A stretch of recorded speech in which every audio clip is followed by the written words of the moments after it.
one day I'm just gonna own this bar. It's gonna be mine. It's gonna be mine. I know the whole ropes behind it. And then eventually just I spoke it into existence.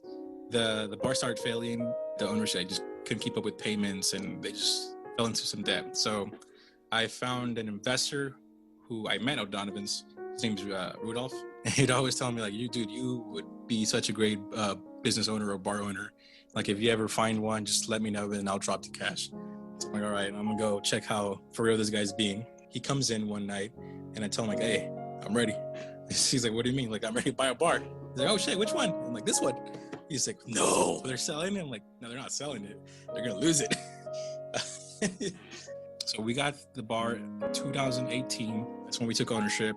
It just came to be, I just kind of spoke it into existence. Instead of losing money, spending it there, now I switched to making money there.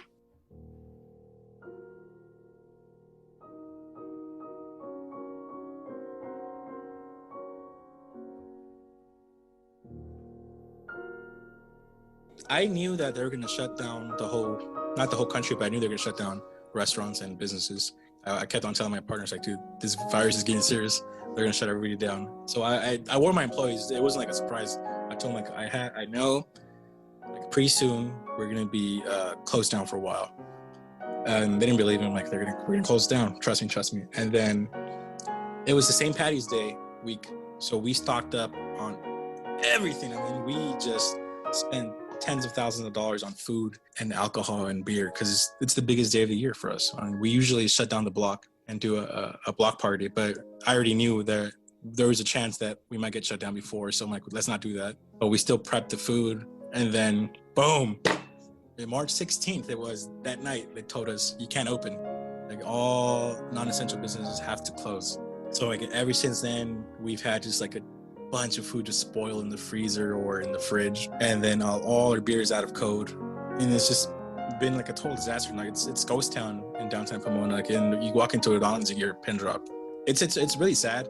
I still have faith that we're gonna pull through. Even I know when we come back, it's gonna be we have a lot of support.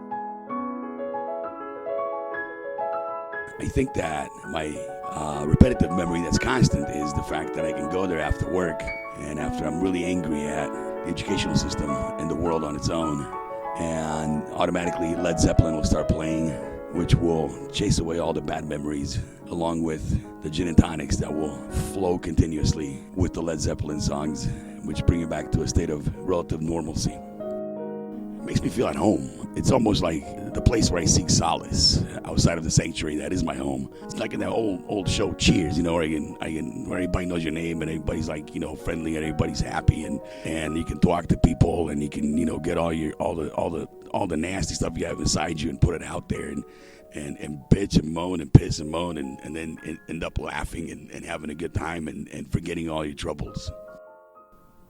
It's gone from being a place where you could hang out and stuff to being a sleepy town, and it's inevitable, obviously. Although I still hang out downtown as we're doing this interview out in Shondaire Plaza, but I'm very saddened by the fact that it's so dead. I wish that the vaccines would speed up, and I wish O'Donnell still sold drinks to go. Kind of still stop by there and have a memory or two. Yeah, it's pretty fucked up. I mean, I'm hoping that we get back to some sense of what it was. I realize that it'll never, ever be quite what it was, and there'll probably be limits on the number of people that can go places and all this stuff, even after all the vaccines, and one's still going to have to be careful to some extent, but I sure as hell just want to go back to ODs and hang out, and just be at the bar for a while, a few hours, and just get it all out of my system. I mean, I got a lot of pent-up stuff in there. I need a bar. What Donovan's means to me, I don't know how to put it. I'm trying to put it, but like community in a sense. There is like drinks and stuff like that, but there was a lot of like community stuff as to like events that were there for the community. Not necessarily like, it wasn't going to make a lot of money, but like it would get people together. So I'd say community. It reminds me of community. That's what it means to me. I miss just like going in there just to say what's up, like saying what's up to either the people working there, chopping it up with Danny for a little bit, running into just people I know. Now I see O'Donovan's almost every day, and yeah, it's It sucks because we're all just inside right now, but the memories are there. I just miss the people running into people there and just working, people that work there. I hope the support. I feel like it was the bar that was like by the people for the people, because like one of our own runs it and owns it, so it was like always I have to go by there because like I love the owner, and it's like by Pomona, from Pomona in a sense. I just love that, like seeing somebody from the city go out there, and it's not like Golden Voice running it or people that aren't in tune to the city, where as to there, it's like, yeah, one of our family members, it's like you just want to see him do good.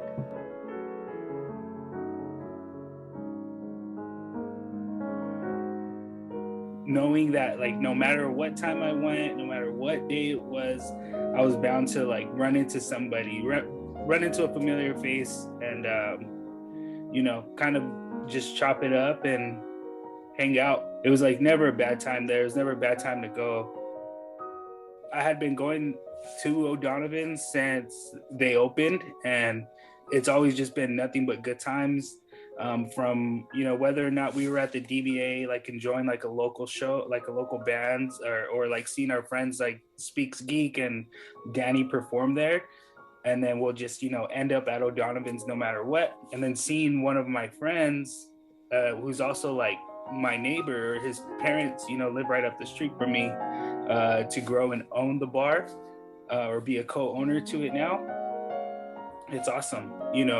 I don't think that there's a lot of ownership when it comes to like young Latinos and stuff like that. And for one of us to, have ownership over an Irish pub, it's cool.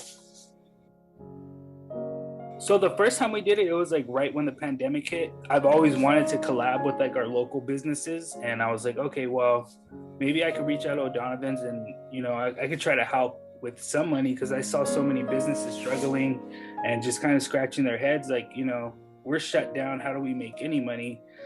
And I was just, I don't know, it just popped in my head like, well, maybe we could make a shirt, sell it, and then a portion of the proceeds will go directly towards O'Donovan's. And, what we're able to do like financially isn't like really huge in with the hit that'll, not only O'Donovan's, but just the downtown areas and bars are taking, but it's something. And when I hit up Danny about it, he was all in. He was just all for it. I think the thing I miss the most is having like that perfect conversation with like a new person, a stranger.